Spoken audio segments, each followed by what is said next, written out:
Hello everybody, welcome to Gregsbeerreviews today. Let's take a walk and go see what's in the fridge today.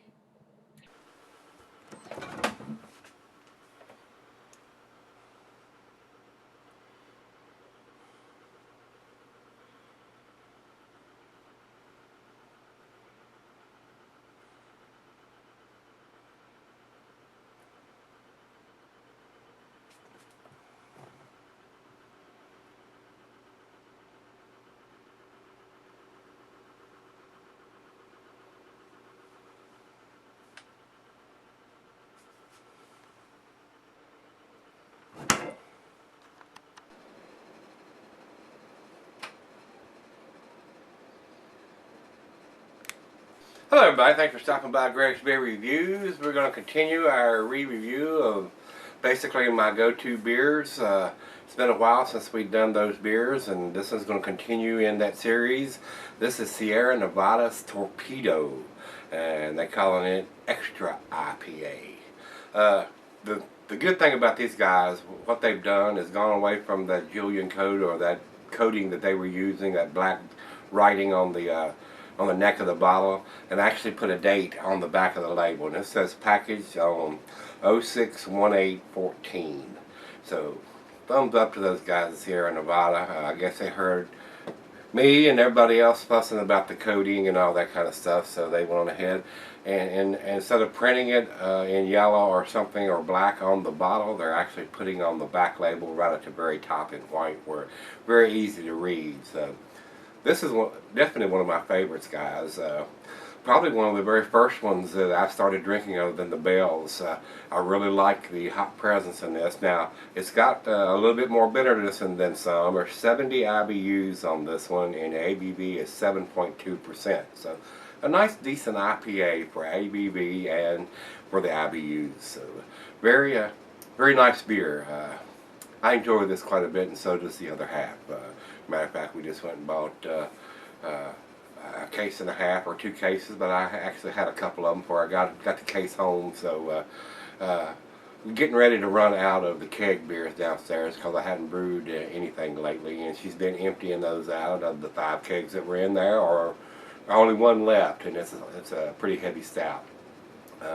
And you don't want to drink those all the time, especially something that's like 11%er.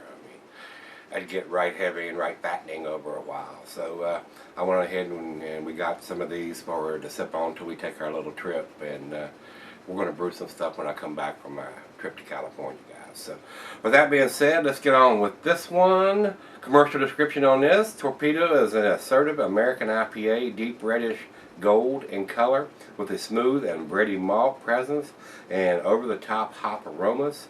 This beer has a solid bitterness and a massive hop flavor, yet remains easy drinking with a pleasantly dry finish.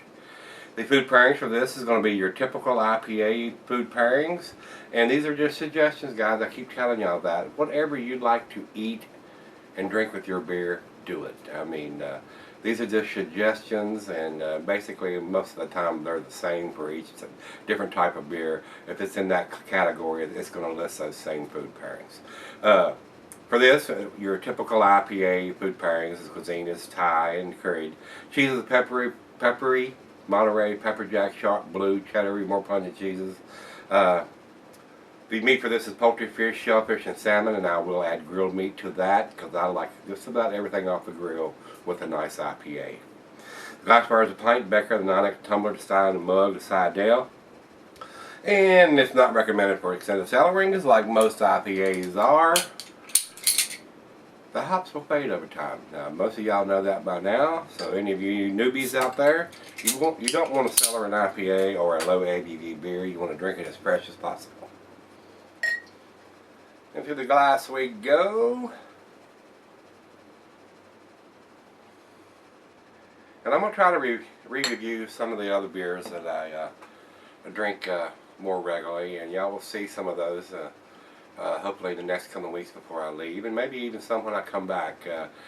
My palate has changed over the 4 years I've been doing this, and some of the stuff that I may not have liked then, I may like now, and vice versa. Some of the stuff that I found were real pleasing either it's not quite as pleasing now that I've tasted a lot of other different types of beers, and sometimes I think the recipe has changed a little bit. So, especially on the KBS, I wasn't impressed with the newer version of that as I was the 2010. So, don't know what the case may be, whether it's my palate or it's their recipe, but sometimes those things change for the better and sometimes for the worse.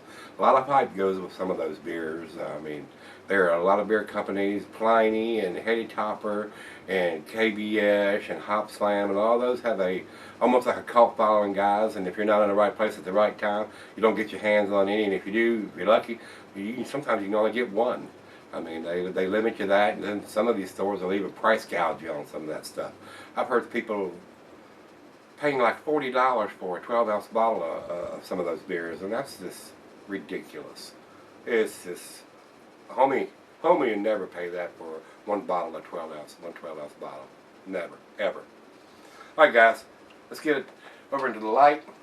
It is a rich amber color, not quite to the red, but it is a deep amber color. Very nice color. That pour gives us about a half a finger of head. Let's get a nose on this one. Very nice hop presence. It's not super piney, but I am getting a little bit of pine. Very citrusy.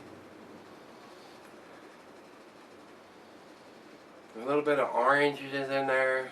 Tangerines. Kind of fruity. It's not over the top hops like a Stone and Joy By or a Pliny or a Heady Topper. But a nice hop presence. It's very easy to get your hands on these beers. They are here anyway. And very reasonably priced. I mean, a 12-pack of this is like it's on sale for like $13.99. So, I mean, barely over $1 a bottle. Hard to beat that price for a great tasting IPA. Cheers, everybody. Let's get a taste. First beer of the day. Kind of thirsty.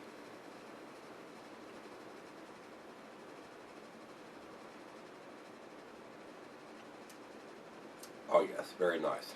This does have a stronger bitterness to it than you're going to find in maybe like a Loose Cannon or a Bell's Two Hearted Ale. More bitterness on the back end, but not overly bitter. Very nice IPA for 7.2%, 70 IBUs. So it's got quite a bit. It's not like it's 100 IBUs, but 70 is a pretty decent IBU for an IPA of that ABV.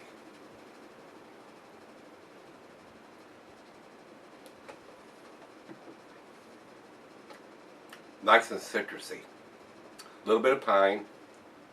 Slight hint of some grapefruit. Not over powerful in the grapefruit.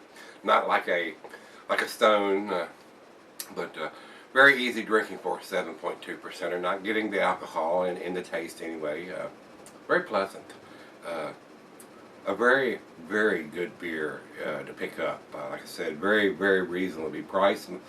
They are in this area anyway. Like I hear horror stories from people saying I can't get it, and when I can get it, and not necessarily this beer, but other beers, and it's sometimes kind of pricey. I just heard somebody saying they were in Canada and they were paying like $13.99 for a 6-pack of something, and I'm going, ooh, that's kind of pricing. I think it was even a Sam Adams Boston Lager, and it was like $14 a 6-pack.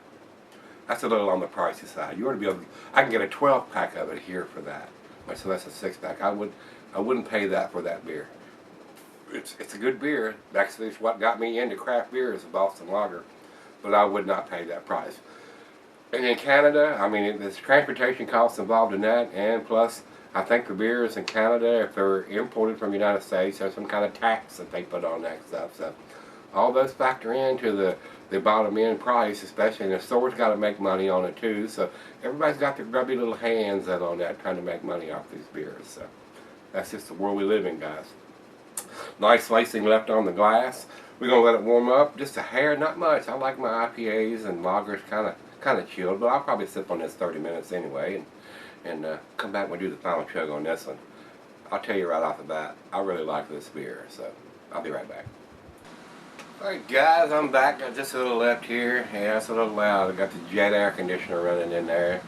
It's getting up to almost 90 degrees out there, so I had to turn it on.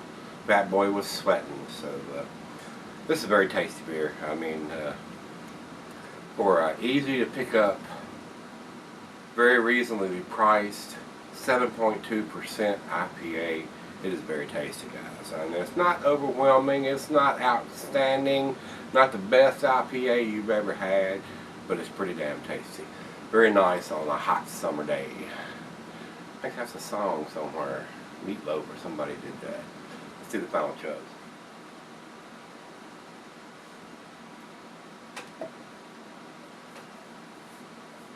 Very nice, very citrusy.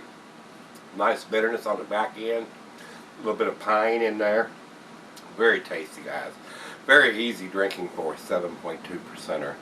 I mean, you can drink a 6-pack of these and you have your buzz going on too. There ain't no doubt about it. So it's a very tasty beer. Good summertime beer to me. I don't drink a lot of summertime light beers or anything like that, as you can tell. A lot of people like their wheat beers and their Hefeweizens, and I do enjoy them. But as far as picking a lot of those up as go-to beers, I do not. I'm a hop head. I like that hoppy stuff. And even in the summertime, I usually try to finish up with a stout or a nice porter or something like that for the end of the evening. And a lot of people save those for the cold time of the year or winter time and stuff like that, but not me. I enjoy that nice roasty, chocolatey coffee taste to finish up the evening. So this is very tasty, guys. As far as I'm concerned, this is a 9 out of 10. It is very, very tasty to me. I enjoy this quite a bit. 9 out of 10 for me. Let's see what everybody else thinks. We'll go over to Beer Advocate. Beer Advocate says 93 in their outstanding range. I think it's a pretty damn good beer myself. I wouldn't argue with that number whatsoever. And over to Gregsbeer. Gregsbeer says 98 overall and 98 in the style. I'd agree with that 100%. It's very damn tasty. It's not a 10, it's not a 100, but it's 98, and I wouldn't argue with that. If I was putting a numeric rating on this, it would probably be 97 or 98. It's pretty damn tasty. Very easy to get for me, and very reasonably priced. So I enjoy it quite a bit, guys. So this is the re-review of Torpedo 2014.